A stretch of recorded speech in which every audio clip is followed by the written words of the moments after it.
I wanted to first thank everybody for attending today's webinar. I've gotten several questions making sure that this is the webinar on police reform.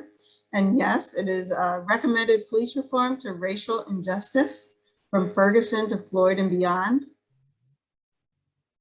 11 days from today will mark the 1-year anniversary of the death or murder of George Floyd by police officer Derek Chauvin. In approximately 3 months, it will have been 7 years since the death of Michael Brown in Ferguson, Missouri, again at the hands of the police. What has been done to address these racial injustices and the too many others that have occurred in the past 7 years and before?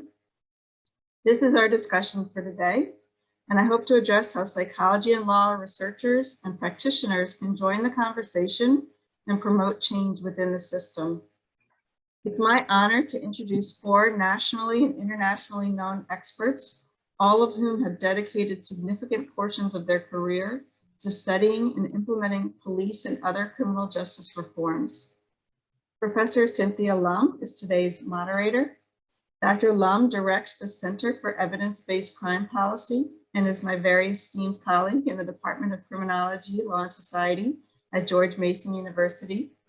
She is an appointed member of the Committee on Law and Justice for the National Academies of Sciences and has also served on the Academy's committees on proactive policing and reform in the global security and justice sectors. She is the co-author of the award-winning book, Evidence-Based Policing, Translating Research into Practice, and co-edits the journal, Criminology and Public Policy.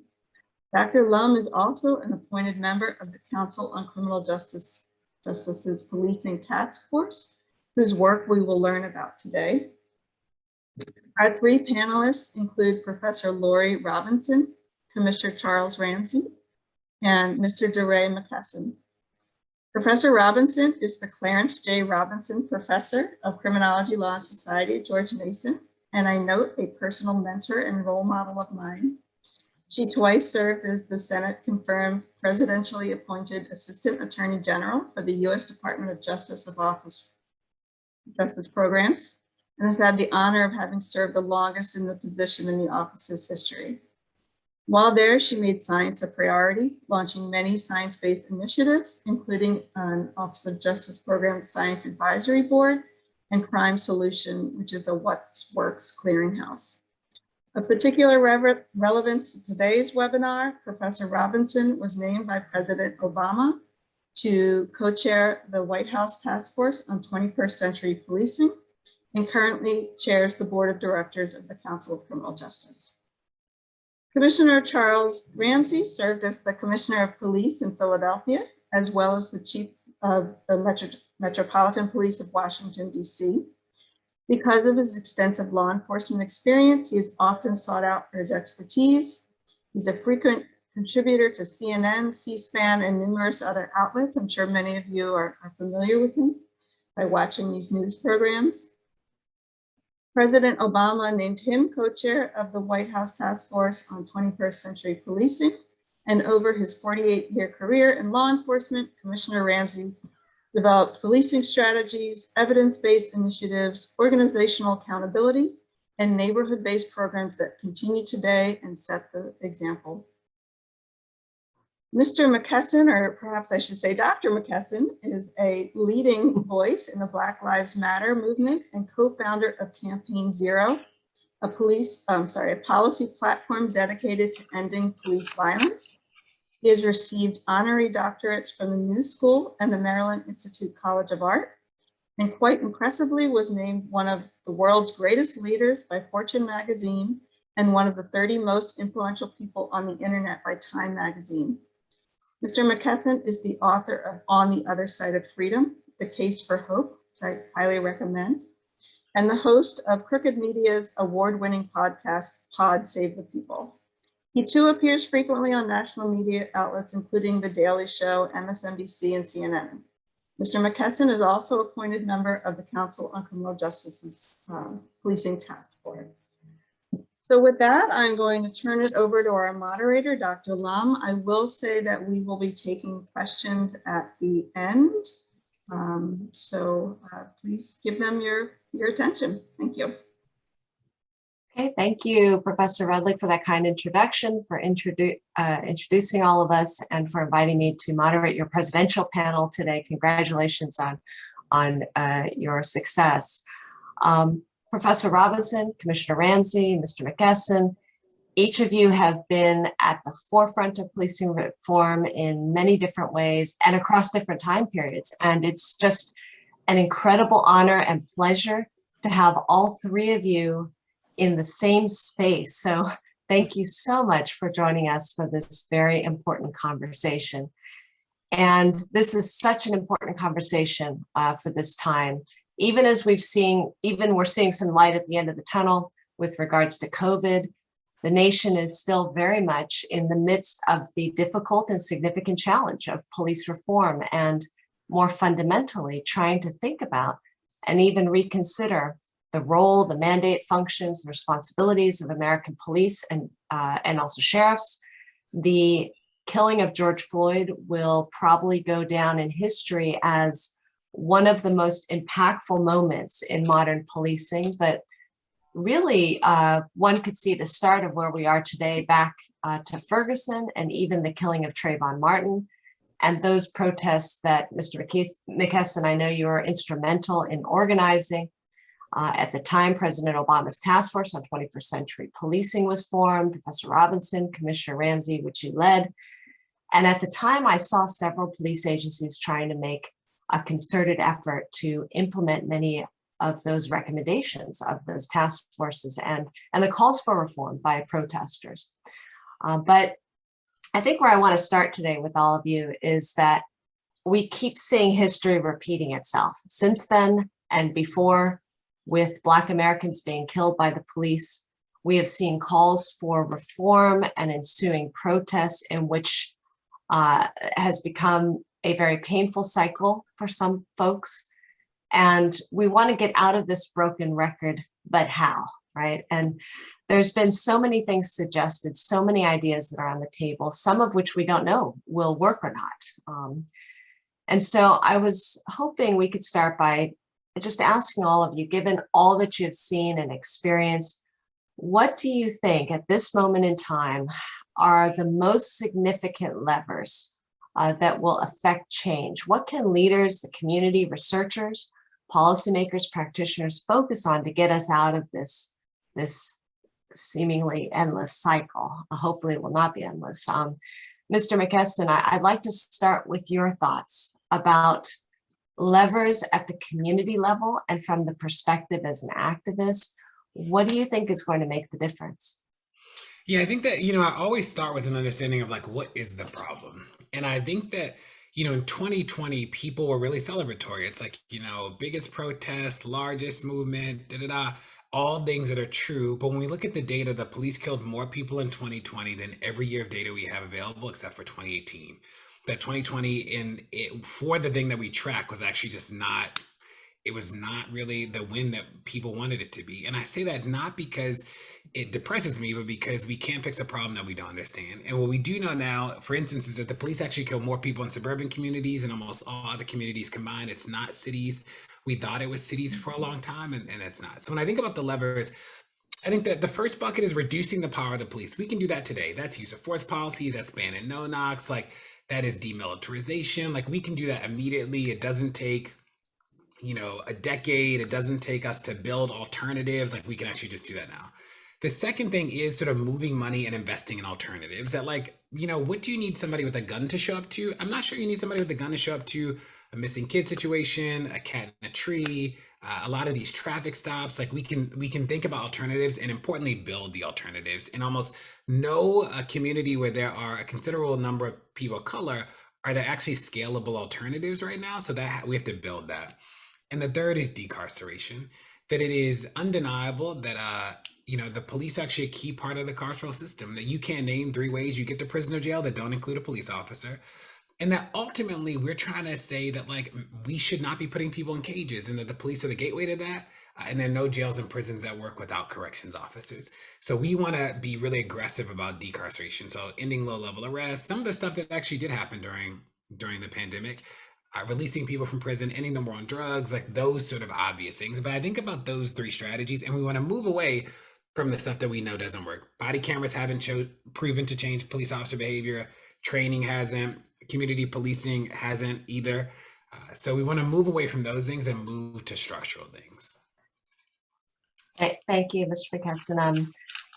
Commissioner Ramsey, just listening to DeRay and some of his ideas, you've been involved with police organizations from the inside. You know how complex they are, and they're not often nimble to change. In addition to some of DeRay's comments and also some of the things that were proposed by the Obama task force, where do police leaders go now? They're inundated with so many ideas, some which may work and which may not. So what are your thoughts about what they should be thinking about carefully? What kind of levers need to be pulled at the policing level? Well, first of all, it's thank you for inviting me to be here with you today. I think the task force report was important in that it really, I think, provided a roadmap for change. Unfortunately, and there were many departments that had begun that process, but unfortunately, the past administration didn't really focus on policing, and I think some momentum was lost as a result of that. But there's been a lot that's happened since 2015. It's almost like 500 years have passed as opposed to just 5 or 6 years in terms of some of the events that have taken place and the response on the part of the community. Real change comes from within.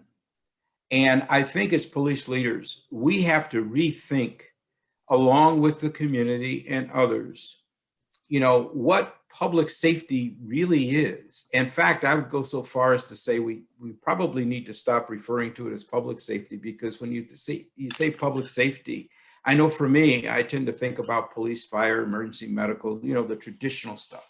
I like to think of it more like community safety, because there are a lot of different dimensions to that go beyond just policing or responding to a fire or whatever. I mean, people are talking about, should police be first responders in certain situations, mental health, homelessness, substance abuse? And I would agree. There are going to be some instances where the presence of a police officer is necessary because of violence or something taking place. But in the majority of these cases, police should not be the first responders. So we need to rethink about what is it that we really want our police to do, and make those decisions and realize that it's not going to happen overnight. There's no light switch you can turn on and then starting tomorrow we no longer respond to certain calls for service. You have to beef up those agencies that will pick up that workload, whether it's mental health or whatever. And cities historically have cut social services. That's one of the first things they cut whenever budget gets a little tight. And that sort of thing has to stop. And so there has to be a long-term investment in that. Now, as far as changes internally, I do believe that training is important. I think the wearing of body cameras is important. I think we have to do a better job in developing leadership within police agencies. There are 18,000 roughly police departments in the United States. I can guarantee you there aren't 18,000 good police leaders or sheriffs in the country. And why is that? Good leadership in policing is more by accident than by design. We don't really invest in training, in education, in all those kinds of things that we need to do to produce the next generation of police leaders. I also think we have to take a strong look at recruitment and hiring. Right now, you hear police agencies across the country, oh, we're short, we're having trouble hiring. And that's true. But we got to get away from this notion that if you're short 200, let's just find 200 bodies to fill, because these are folks that are going to be with you for the next 20, 30 years. And so we need to think about what is it that we want from a 21st century policing? What are the knowledge, skills, and abilities we need? And then we need to market and go out and recruit and get the right people. So it's a lot that needs to happen internally in policing. Commissioner, can I just follow up real quick on just one question related to that? I think within policing and also people that are looking towards becoming police have a certain idea of what police officers do and how they think and what policing is about. And in some ways, what Mr. Mckesson is talking about is, and what you are talking about is really turning that on its head. The police have to literally philosophize and rethink and then create the structures. How do we do that with such a variety of officers who think very differently about what police officers should be doing and what their responsibilities are? Well, I mean, and you raise a good point, because it's, and we haven't even gotten to unions and issues around that, collective bargaining agreements, which is one of the biggest obstacles, in my opinion, for change. But putting that aside for a moment, we have to, it starts with thoughtful discussion with people at the table, a variety of people at the table, to really start thinking about what is it that we want police to do. DeRay mentioned, structure. When you say structure to me, I would ask, the first question I would ask, police, the model of policing in the United States historically has been more along military lines than anything else. You got a chief, you got deputy chiefs, you got captains, lieutenant sergeants. That's the way it's modeled, okay? Is that really the right model that we need now? Depending on what it is we want our officers to do. You certainly have to have managers, obviously, and you have to have leaders.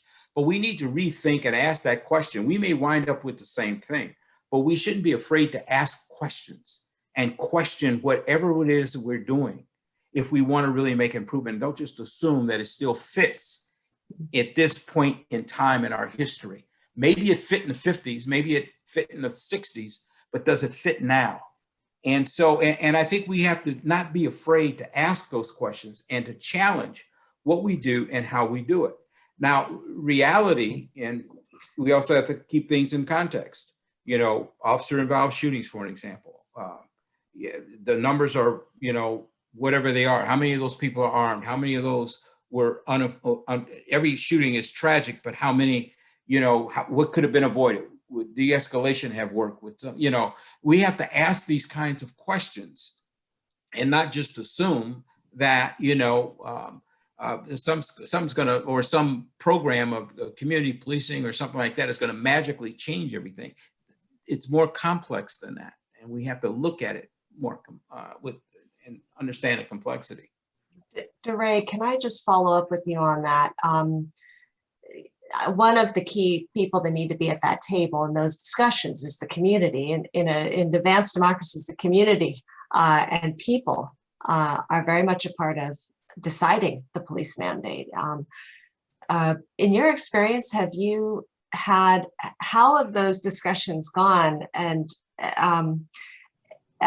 is it something that's regularly done, or is it something that we need to really focus on having community members at that table and not speaking at each other? So here's the thing is that some things we just know. So we don't need another panel where we get Black boys in the neighborhood to talk to the police about what they want. We've been there, done that, right? We don't need a panel of community members to assemble around excessive force. The people don't want you to beat them up. We know, so sometimes community involvement really is just like a smokescreen to extend not dealing with the problem. We're we actually already know, right? So we know that we shouldn't destroy officer records. We know that we should fire police officers really quickly when they do wrong. So I worry that community involvement really becomes a delay tactic. A lot of times we don't need the community for that. We don't need to get more roundtables together. That's not what I meant. No, I'm just saying. If you want to redefine policing, then that voice needs to be there to figure out what does that mean. It's easy to say, but not easy to actually do, because you have to first think about what it is that you want. Yeah, but Ramsey, I mean, we agree on this. Is that I don't know. So I think there are two ways. So I'm not saying that you were saying that, but I do think I think there's a way that community involvement becomes a smokescreen. When we think about like defining what it is people have been really clear about what it is not. And we've heard that a million times, and we don't need to assemble more people to do that. Now, when we think about like what are the alternatives to the police? Like, what is a response to domestic abuse that's not a police officer? Like, we should get people together to think through those things. But I do want to separate the way that I've seen community involvement sort of like come up is that it normally is like a million roundtables that are really about the accountability and trauma that people have faced because they've gotten no response on that. It hasn't moved. We've gotten a lot of excuses that we actually never really get to the like, what should public safety look like piece? Because people spend forever, rightly so, talking about the trauma that's happening in their lives that like we get no movement on, would be my pitch. You know, let me just shift gears a bit here, Professor Robinson, and because, you know, as I listen, it's about kind of the reality of the situation, what's realistic and what's happening at different levels of reform. Oftentimes at the federal level, right? We're looking at towards the federal level for maybe some leadership or funding or support for or legislation for reforms. But ultimately, we're talking about these very micro level issues at the community level. And much of your work has been done at that federal level, thinking about within the Department of Justice, what can the federal government do to push the needle a bit? Just going back to my original question, what in your mind are some of the key levers that can be pulled at the federal level? Well, thank you, Cynthia. And I join Chuck and DeRay in thanking you for having us here. I think we need to be realistic about what can be done from the federal level. And just a quick anecdote in that regard. I remember back in the 1990s when I worked for Janet Reno when she was Attorney General. I represented her at a European conference on terrorism. And a German justice minister came up to me and he pressed me about why Janet Reno had not ordered every police officer in the United States to undergo a training on handling weapons of mass destruction, which Chuck will remember was a very big deal at that time. And I told him that Janet Reno couldn't order any police chief at the local level in the United States to undertake any kind of training. And I remember this guy just kind of sputtered. He was in disbelief because he thought about his own system in Germany with a very centralized law enforcement system. But you know, that's our reality. We have a highly, highly decentralized policing system. As Chuck Ramsey said, we have 18,000 agencies. And in our country, it's a largely locally controlled enterprise. So we have to think about what is an effective federal level. And the first thing I would cite is leadership from the top to articulate national standards and goals that can be helpful in setting that for states and localities. And just to cite some examples, Lyndon Johnson's Crime Commission back in the 1960s with bold recommendations on policing. Under President Reagan, the Harvard executive sessions and what they set out on community policing, which was bold at that time. More recently, Obama's task force on 21st century policing. A second area, I'd say clearly use of tools where federal power can be exercised directly. Obvious example is the Justice Department Civil Rights Division pattern or practice lawsuits brought against police departments, but have to recognize that vis-a-vis the 18,000 departments, that's a relatively limited number of lawsuits that are brought even with a civil rights division that wants to do that pretty actively. And then a third and important category is use of federal funding. I ran the Justice Department's grants agency for 10 years, and I know that that's a tricky area. The policing bills before Congress right now, as an example, very well intentioned, but they're going to have some trouble directly leveraging change. And I want to just describe that briefly. The House passed bill, for example, would impose penalties through two of the major, really the major criminal justice grants programs. One is the COPS, Community Policing Hiring grants, and the other is something called the Burn Justice Assistance Grants, or Burn JAG. So if the states don't adopt certain measures like banning chokeholds or changing use of force policies, they have certain amounts of the Burn JAG or COPS grants penalized. But the House bill, as an example, would penalize states if they didn't adopt any of these. The penalties would amount to 700% of their Burn JAG award. So that, that's not an effective way to actually move forward on being effective in implementing those. And in addition to that, a lot of the things that are required would be expensive to implement, particularly where there are a lot of agencies, including small agencies.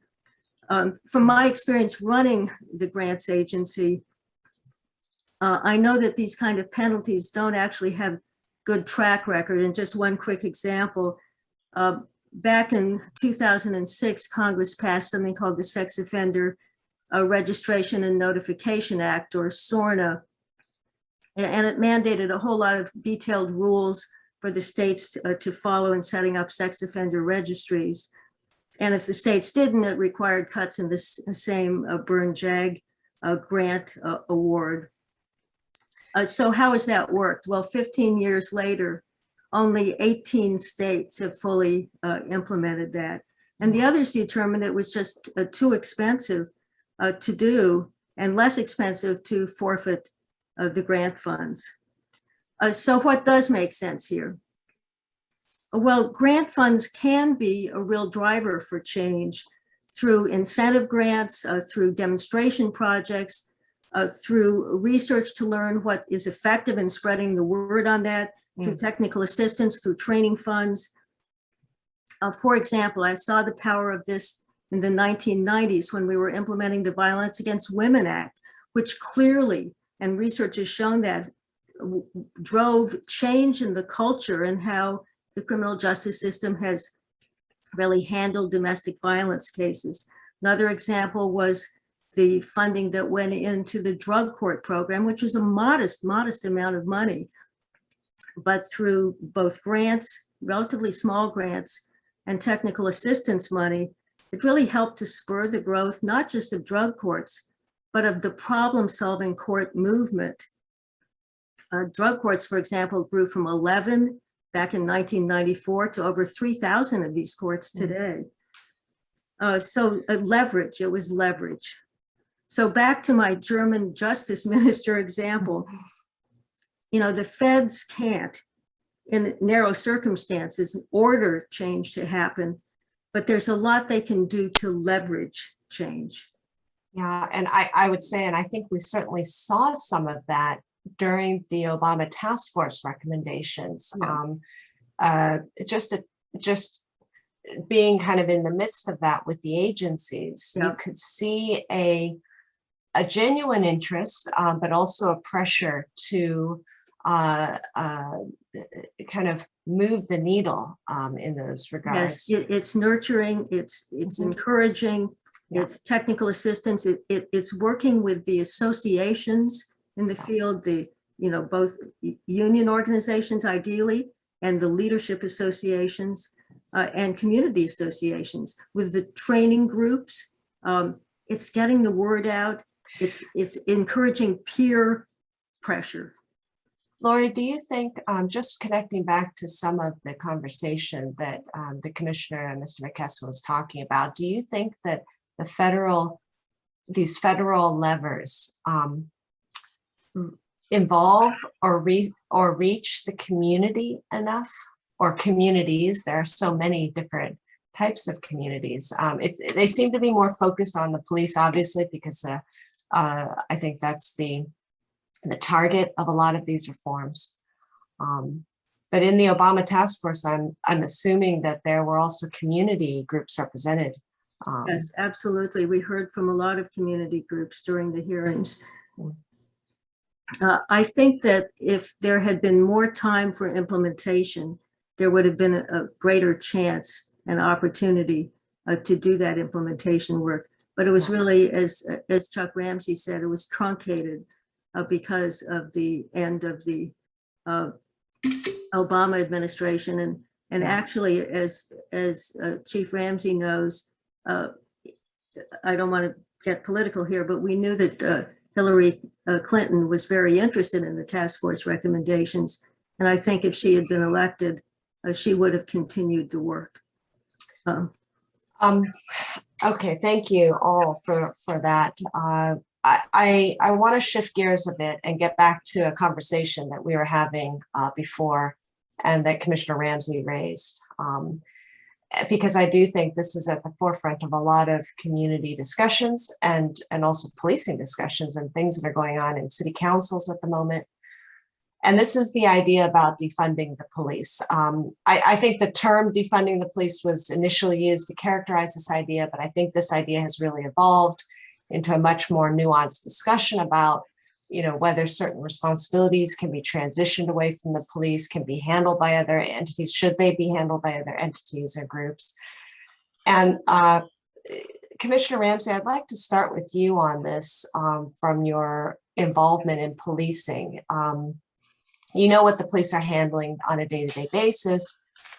How realistic are some of these ideas, and what might be some of the consequences, good or bad, in shifting resources away from the police to other providers?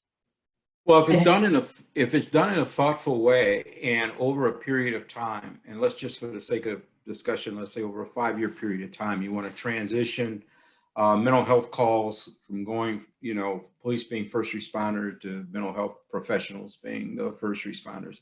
One, it's going to take more money than you can get out of a police budget. A lot of people don't realize that in my old department, for an example, 96% of the budget was personnel costs.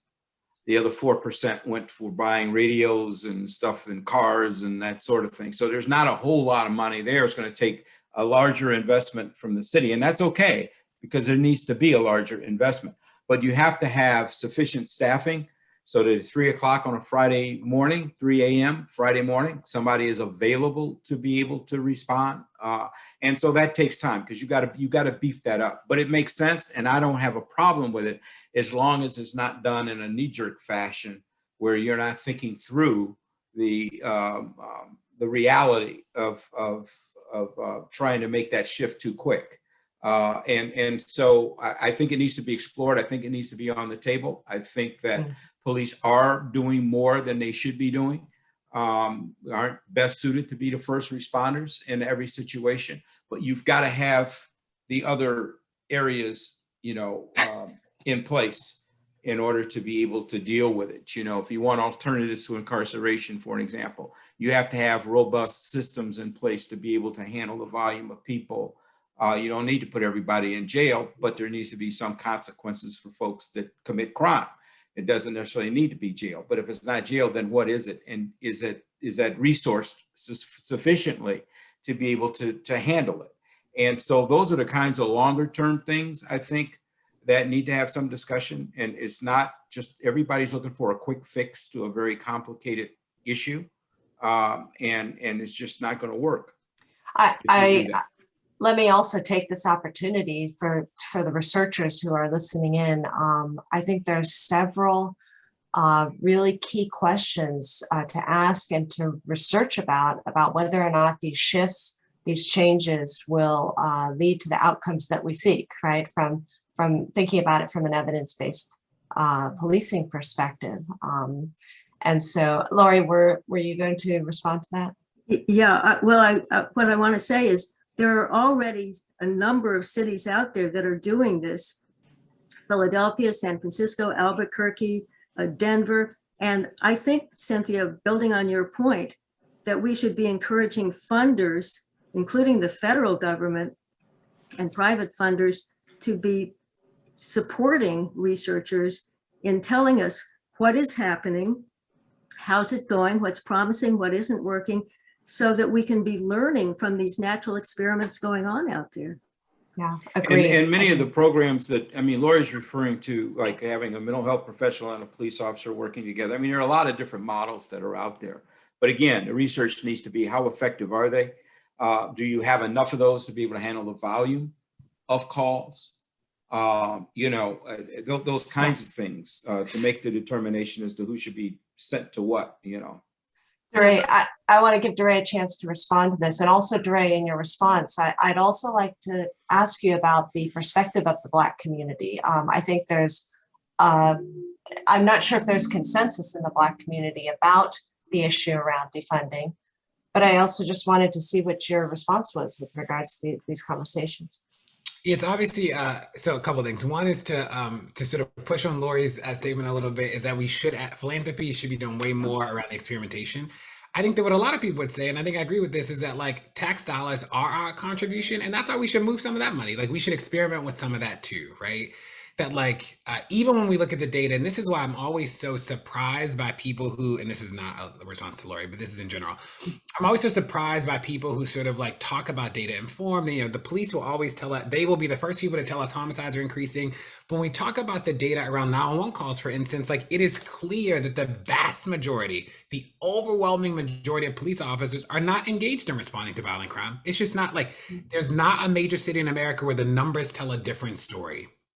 Straight up, right? Yeah. So the argument that we should just be moving some of those resources somewhere else is not even a philosophical argument. I think that's like a data supported argument, actually. So that's like one bucket. The second is, and this is in the organizer community, I want to make sure that we don't pit the strategies against each other, because for a lot of people, it becomes a defund or bust, or and like, I actually don't think that that is real. I think that part of our commitment is to say that people are negatively impacted by systems today, and we need to respond to that. So when an officer does something bad today, we should fire them, we should decertify them, we should whatever. We should do all those things today, because like that is a good thing to do today. And we continue to work on transformational change, because Ramsey's right, is that there's not a major city in America where we actually have a scaled alternative. We don't, like, and there's no, like, that's just true, right? So even when we think about traffic enforcement, some of the early numbers that came out of places, I think Berkeley, is when they are shifting away, it's like, you know, the numbers are actually increasing in traffic stops. So like, we don't know yet what the scaled alternatives to some of these things are, and we should be building them. At the same time, I think that we do know that this thing isn't necessarily working in the way that we wanted it to. So that's sort of how I think about it. I think that moving the money is a good strategy. I don't think that it alone does what people think it does. And I also worry that people, I think people just believe the alternatives exist. And I think that I don't want this strategy to backfire on us when we sort of do this big pendulum shift, that the alternatives are awful, or they're not, or they're nothing. Or they're nothing, right? Yeah. And people just like they super double down on the police because, you know, or the alternative, you know, I don't know how many of you have worked with social workers, but not all social workers are created equal. You know what I mean? Like, you know, there's some social workers who have incredible power to break up families and to, you know, put people, to commit them for mental health issues. And they wield that power in ways that are as dangerous as the police, right? So like, we don't want to, like a person with a lot of power and just no gun messing up people's lives is also a bad option, right? Yeah. Yeah, no, DeRay, in many ways, the conversation about policing is a broader conversation about government, you know, and all the services that we get. And I think, and just going back to kind of my original question to you, I think there's some challenges in that. What I worry about is that places that aren't getting good services to begin with, that this could be a smokescreen, and that, you know, we say, okay, we're going to shift to this other place or this other group, and they don't provide the services either, right? And I think that could be a challenge. I don't know how you feel about that. I would say that when I think about the way that the way we've organized around sort of moving the money is contracts and permanent things. So you think about, you know, the teenager that was killed in Chicago. Most people don't realize that that was actually a shot spotter call. It wasn't a 911 call. Like, shot spotter is what found that gunshot.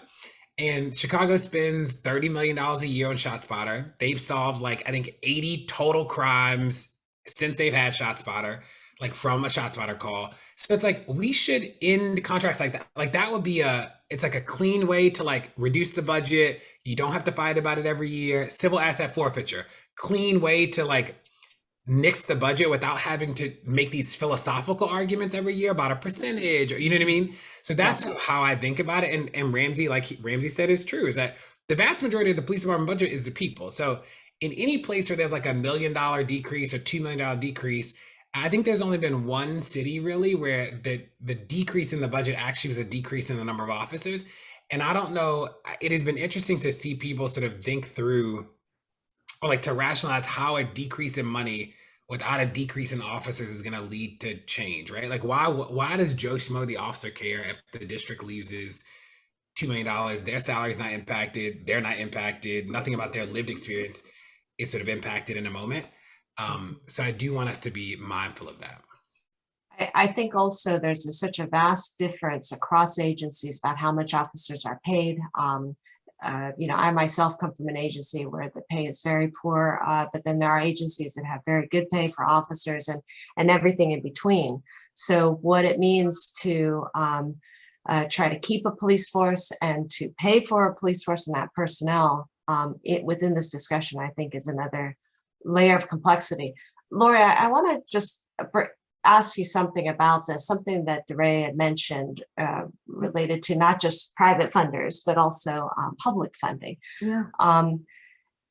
As a researcher, oftentimes we're seeking funding from both government and from private foundations to try to get research monies. And usually it's never enough. And, we're all scrambling to try to fund our knowledge building. I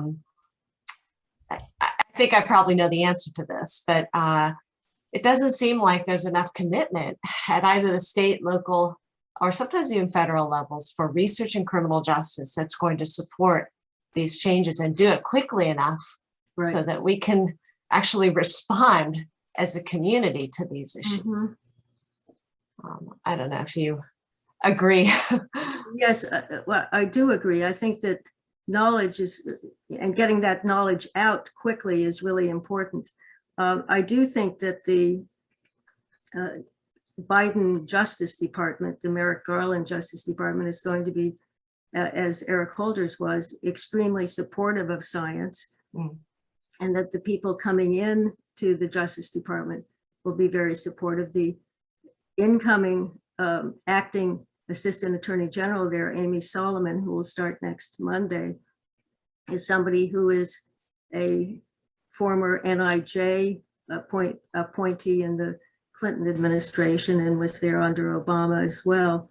And she is somebody who is very supportive of science and I think can help reassert the importance of support for research. Now, obviously, the states are going to do what they're going to do and won't be necessarily guided by federal proclamations. But I think that showing federal support is important in kind of creating an environment that backs science, and particularly at a time where criminal justice reform and change is seen as a central issue that we have to be measuring and ensuring that we're spreading knowledge about what we learn. It's just critical. Yeah. So I'm an optimist that there will be a support in this area. Yeah. And I hope that at the very local levels too. I just realized that it's 12:47 and this has been a very captivating conversation for me, but I want to bring President Redlich back into the conversation a bit, because I would like to at least try to get at a couple of questions from the audience. And I notice we have many coming in, but Allison, perhaps you can start and I'll help out a little bit here as well with some questions from the audience. Sure, there are many good questions, and you are absolutely correct. This has been captivating. Here is one from our own, you all know Dan Nagan. It's a question for Chief Ramsey. How do you create incentive structures in police departments so officers, whether on the beat or in management, who build community trust are tangibly rewarded with promotion and other official acknowledgements? Let me first apologize. My neighbor's getting yard work done and I keep going on mute to kind of mute out some of the sound. Timing is everything. But yeah, Timing's perfect. One of the problems in structural problems in policing, in my opinion, the primary way in which people advance through a police organization and earn a higher salary is through the promotional process. And what winds up happening is people sit down and they take an examination and multiple choice exam. If you've got a pretty good short-term memory, memorize a lot of directives, you're pretty good at and you can pass, make sergeant, lieutenant, what have you. But you have no interest in leading. You have no interest in really supervising other people. Now, I say that because it kind of gets back to that question. When you have an officer, let's say the officer is excellent at working with a community. The community loves him, he loves the community, problem solves, does all that kind of stuff. Why can't that, as an individual contributor, why can't that person be given the kind of incentives and monetary increases consistent with what they bring to the table, as opposed to just having to go through the promotional process? We lose a lot of good people at that level simply because they can't afford to stay there. And so, if we start rethinking a lot of this stuff, then I think we can provide the kind of incentives, and some of which are monetary, but a lot of the incentives are just knowing and being recognized for having done a good job. When I was in Philly, for an example, de-escalation was a huge issue, as it is now. We created a new award that was as significant an award as Valor and some of the other more traditional awards for tactical de-escalation. In other words, the officer was in a situation where they could have actually used deadly force, let alone force, but they de-escalated the situation. It was resolved and they did not have to resort to high levels of force. We recognized them for that, and we provided awards for that. And, the union, of course, pushed at first, oh, nobody's going to come get that award. We identified for our first group 42 officers where, reading the report, clearly fell into that category. All 42 of them showed up to get that award. Every single one of them showed up to get that award. That's recognition for the kind of stuff that goes on every single day. That's an incentive. So it's not just monetary. There are a lot of different ways that we have to reinforce good police work, other than just through, money and just a promotional process that, again, we need to rethink all that, because we wonder why we have poor supervisors. Well, a lot of it has to do with promotional process. I don't know if that answers the question or not, but. Thank you, Commissioner Ramsey. I've got a few questions here that I'd like to kind of combine a bit. And DeRay, maybe we could start with you on these questions. They're related to bringing other folks in to try to handle certain calls for service. And obviously there's a lot of different types of calls. One person talked about domestic violence and how some things might be handled by mental health professionals, but other things you might need law enforcement officers. This is just one example, but I can imagine, just having been a police officer myself, just the various types of calls, some which seem similar on their face, but are very different in person. I guess the question is, the community needs like very specific responses. They need tailored responses. And often we look to the police to do that. Do you think that finding alternatives can also do that well? Because I think when people say police, they really mean somebody with a gun. Like, that is actually what they functionally mean. So when people are like, well, we need the police to respond, like, they actually just mean, like, it is not a proxy for like somebody who's an expert in de-escalation. Ramsey, what are you going to say? Oh, I can't hear you. I was muted. No, I'm not trying to interrupt you. I'm sorry. I was trying to get Cynthia's attention. Go ahead. I'm sorry. Yeah, so I'd say that like I think that people really I think that people really use police as a proxy for like somebody with a gun. And I think that when we are just honest about that, I think we can just have better conversations. So I think that with domestic abuse, I think with a lot of things, I think about the killing of Micaiah. I've seen bouncers de-escalate better than that. I've seen teachers de-escalate better than that. I've seen a host of people who are unarmed uh, de-escalate some of the wildest situations I've ever been in my life. So like, I'm not convinced that a person with a gun is actually the best response for all these things, right? I think that there's some, like a bank robbery, I might be with you. Like, hostage situations, sign me up. Like that makes sense to me. But I think that what people actually want is somebody to intervene in conflict and respond to harm. That makes sense to me. But I think police actually is a proxy for like somebody with a gun. So I think when we start having these conversations, we should talk to people about, in a domestic abuse situation, like what are the skills that are needed to de-escalate? Because like I don't think that in a domestic abuse situation, like you want somebody to walk up with like their gun out, being like, "Hey, everybody, chill out." Like I don't think that is like the best response or the response we need. You want somebody who is skilled and who has the ability to deal with this. And you think about countries where officers don't have guns and they have their domestic abuse situations. It's not like we're the only people where these problems manifest, and yet there is a response. Commissioner, did you want to respond to that? Well, one of the things I wanted to say, and again, I apologize for the noise, which is why I keep muting myself, but part of the goal here has to be that there's never a 911 call to begin with. And what I'm saying, let's take mental health as an example. If we really had a robust mental health function within a city, then they ought to be very proactive. They, going out visiting homes of individuals who suffer from some form of mental illness. Are you taking your medications? Are you doing this? Are you doing that? So it doesn't rise to a 911 call to begin with. What kind of training does the family need to have to de-escalate and to recognize early on if a person is beginning to behave in a way that is going to cause a problem? So it's not just about policing. It's not just about 911. It should be about trying to get to a point where you don't have to call in the first place, because people are able to resolve some of this stuff, or agencies are more proactive in dealing with people that have issues by staying on top of it. And because of staffing in many instances, I mean, that's impossible in many instances now. But why is that? And that's where that money needs to be going if we're going to be effective in trying to resolve some of this stuff.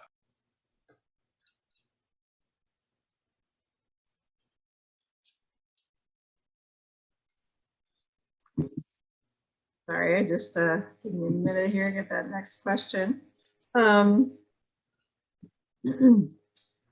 So there's been several questions asked about police hiring, and specifically psychological screening of police officers. For instance, one person said the Obama 21st Century Policing Task Force made no recommendations concerning psychological screening of police officers.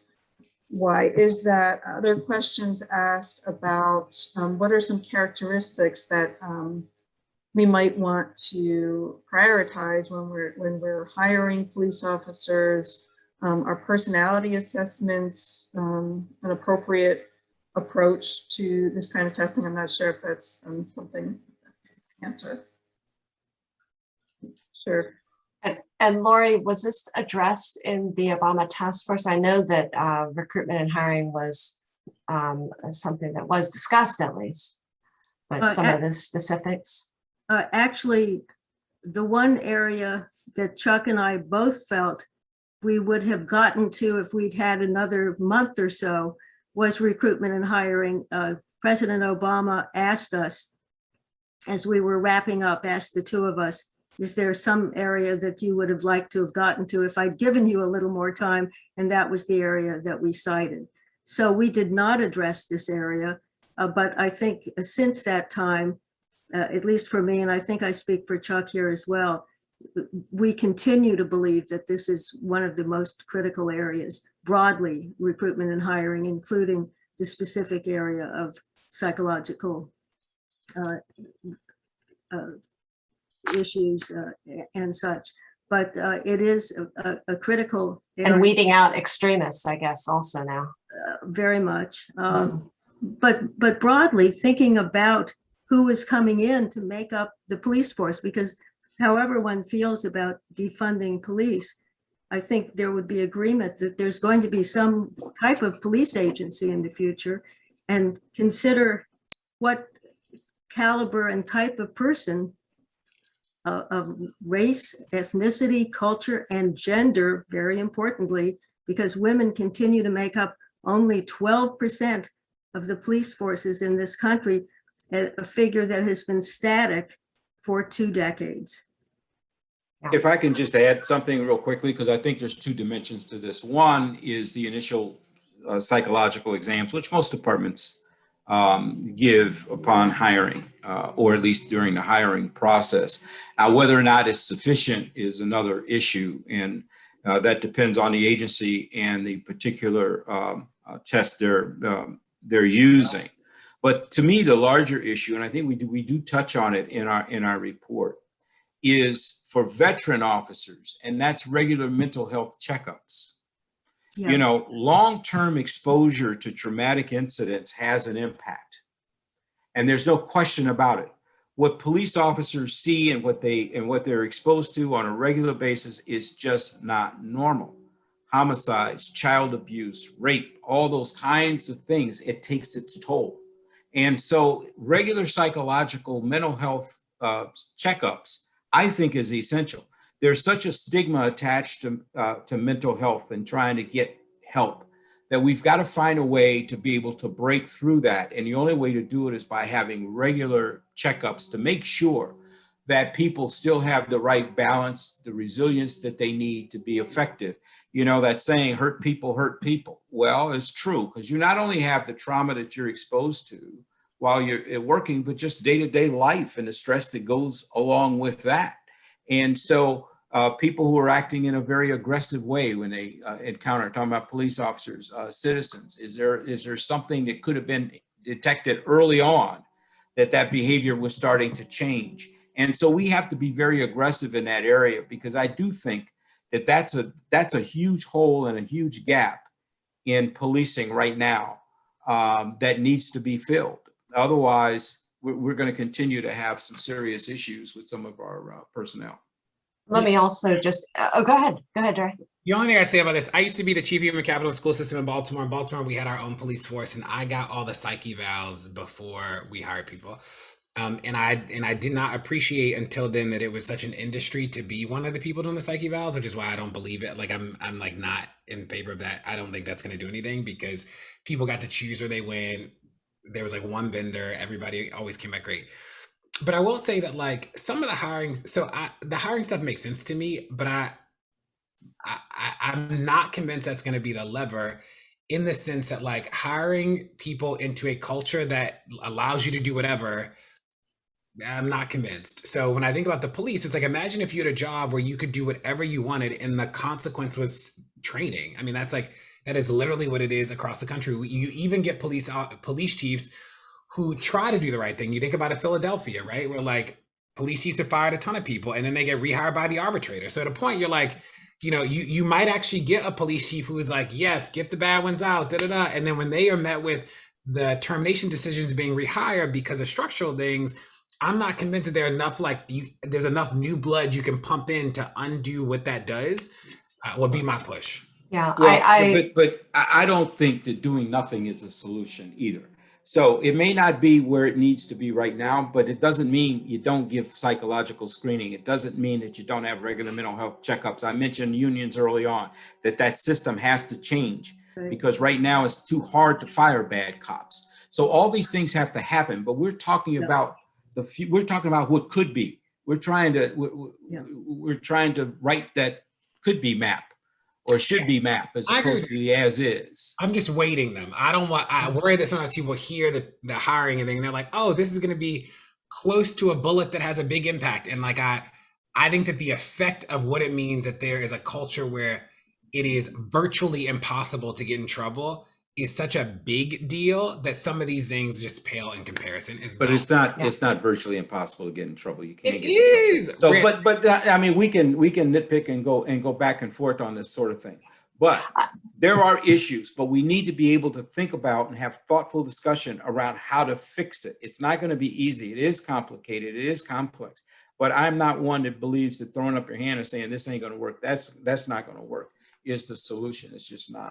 Yeah, I just want to, Cynthia, the only thing I'll say is that like when we even look at convictions, the police kill 1,100 people a year. The highest number of convictions ever for police officers in a given year is 11. That is virtually impossible to me. So that is, if that was the conviction rate for other people who killed, it would be World War V. We would be undoing all types of laws. We would be mandatory minimum.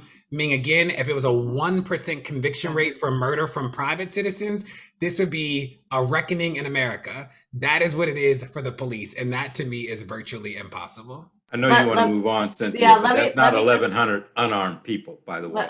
Let me But just let's say, move on. Let Yeah. me just say, If having a bucket is armed, Ramsey, then we as the moderator, let me get a hold of this situation. I first of all, I think that folks would agree with you both because look at our panel today. We're all trying to get at this with the hammer from completely different perspectives. Oftentimes as researchers, we're all like, well, that doesn't work, and this doesn't work, and that doesn't work, and this only works sometimes, and it's frustrating. I can imagine for activists and for police, it's frustrating. So there is no panacea. I think we would all agree with that. And not just that, but we all have to double down on our efforts to do what we do best in many ways. Can I just ask about unions? Because I don't want this to slip, because some people have raised this issue. And DeRay, I know that your Campaign Zero is involved in kind of looking at union contracts. And Chief Ramsey, I know that from a law enforcement perspective, you've dealt with unions for decades. I'm curious, and I think many of the folks are curious, about police unions, the extent of their power over reform. Sam Walker is a famous sociologist, often talks about unions as coming to age as an anti-reform, as a way to block the civil rights movements and their efforts in the 60s. Dre, maybe we can start with you and go to Chief Ramsey, and then Lori, if you have any comments about this. Dre, what have you found maybe in some of your own research in this area? What do you know about what's happening in this space from your perspective? So we have the only database of police union contracts in the country and state laws that protect the police. And what we found is that there are structural barriers in even places where there are good chiefs that make it very hard to discipline officers and very hard to discipline them for long periods of time. So we think about California. In California, there's a law that says that any investigation of an officer that lasts more than a year can never result in discipline. If we pass laws saying that any investigation of a private citizen that lasts more than a year can never result in a conviction or charges, I mean, the police would tell us we were wild. But the police are just really good at creating these rules and laws that make it harder to hold them accountable. And we try to mimic them for the public. It becomes a non-starter in a conversation, but we see them all across the country. Importantly, Maryland was the first state to repeal its Officer Bill of Rights. It was great. And I'm really happy that has happened. But we see these clauses everywhere. So we started a site, it's a Nix to 6. We make all the contracts public. So you can actually go see your contract. You can see the clauses that are bad. Like, that is actually an amazing thing. Okay, thank you, DeRay. Commissioner. Well, unions have become far too powerful over time. I'm not anti-union. I think for benefit, wages, those kinds of things, fine. But they've become far too strong, and it just doesn't fall at the feet of the unions. Remember, cities sign off on this. So some of this has to fall at the feet of our elected officials that approve this stuff, trying to avoid giving a raise, for an example. So they give up and they give in to other demands. And then that usually takes away more managerial rights. That makes it very, very difficult. The arbitration process, in my opinion, is corrupt and needs to have light shined on it, because there are some arbitration decisions that need the light of day for people to be able to see exactly what goes on behind closed doors and who these arbitrators are that make some of these bizarre decisions that bring people back after they've been fired. So there's a lot that has to happen there. And now many unions are able to form political action committees, and now they're buying legislators by providing, funding to support campaigns. And so you've got all these things going on. And, we can talk about reform and talk about all these things. You've got to be able to deal with that in addition to all the other things if we really want to see things happen. And again, I'm not anti-union from the standpoint of saying there should be no unions, but their power should be limited because they've gotten to be too powerful and it's very difficult. Philadelphia, for an example, everyone is in the union up to chief inspector, which the only people not in the union was me and a deputy commissioner that, you only got 4 or 5 of them. And that's it. Everybody else is covered by the union. I mean, in the same bargaining unit. Yeah. So how are you going to get supervisors that are in the same bargaining unit as the rank and file? It's complicated and it's wrong. It just shouldn't be that way. Lori, I don't know if you have any responses to this, but I also wanted to ask about consent decree because some of those are, those are done from the federal level. Did they ever impact unions? I don't know if you know the answer to this, but did they have any connection with dealing with unions? I don't know the answer to that. We could turn back to Chuck when I'm done, perhaps, for his answer. My guess is that they have had some impact on unions, and that would be valuable. But I would like to address the union issue because you had asked us to prepare for your possibly asking each of us what the biggest obstacle we thought was to police reform. And I was going to put number 1 on my list of police unions.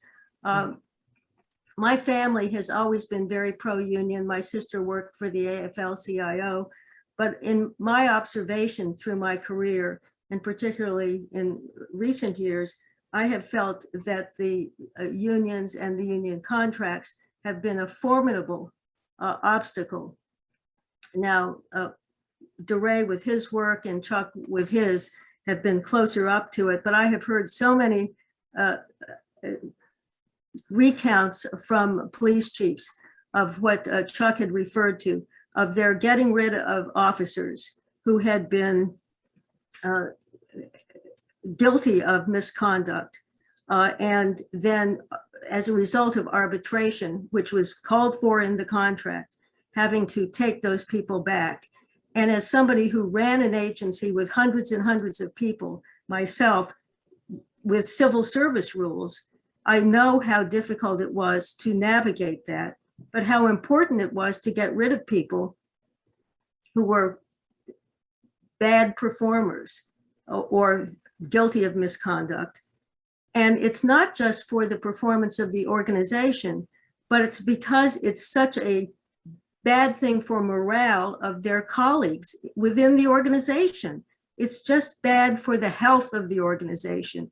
And I say it's bad for the health of policing in this country to allow this system to continue.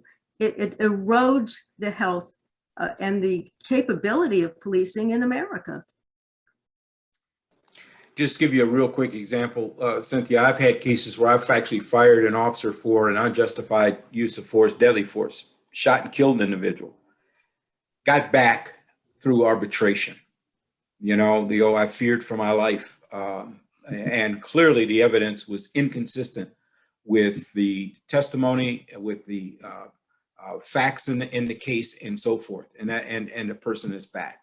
And so, if we don't deal with this, then we'll never be able to realize true reform. And while we're talking about reform, and I know we're at the end of time, one of the first recommendations in our report was that the entire system needs to be evaluated. Someone mentioned earlier the LBJ commission. I mean, most of the people, many of the people that are listening to this right now weren't even born when Lyndon Baines Johnson was the president of the United States. It's time to look at the entire system, and it's time to look at those factors that feed the system. We should be trying to starve the criminal justice system, not constantly feed the criminal justice system. But poverty, education, housing, those are the things that feed the system. And if we don't deal with that, in addition to dealing with the criminal justice system and how people integrate back into society and be given full rights at some point in time, we're going to be having this conversation over and over and over again. You mentioned history repeating itself. My good friend, the late John Timoney, had a saying. He said that if you don't study history, you tend to repeat it. And if you study policing, you know that police don't study history. And so that's why it keeps going back, because we don't learn from what we've done in the past. Well, we are almost out of time. I'm sorry that we didn't get to address all of the wonderful questions that were in the Q&A. I want to thank the panelists and the moderator. This was extremely informative and valuable for all of our attendees, and thank you so much. Well, thank you, Allison, and congratulations again on your presidential appointment and for organizing such a wonderful panel. Commissioner Ramsey, Mr. Mckesson, Professor Robinson, it's always a pleasure to speak with you, and I learn so much when I do. So thank you again. Thank you. Thank you, Cynthia and Allison. Bye, everyone. And this will be available, the recording will be posted as soon as I can make it available. Thank you.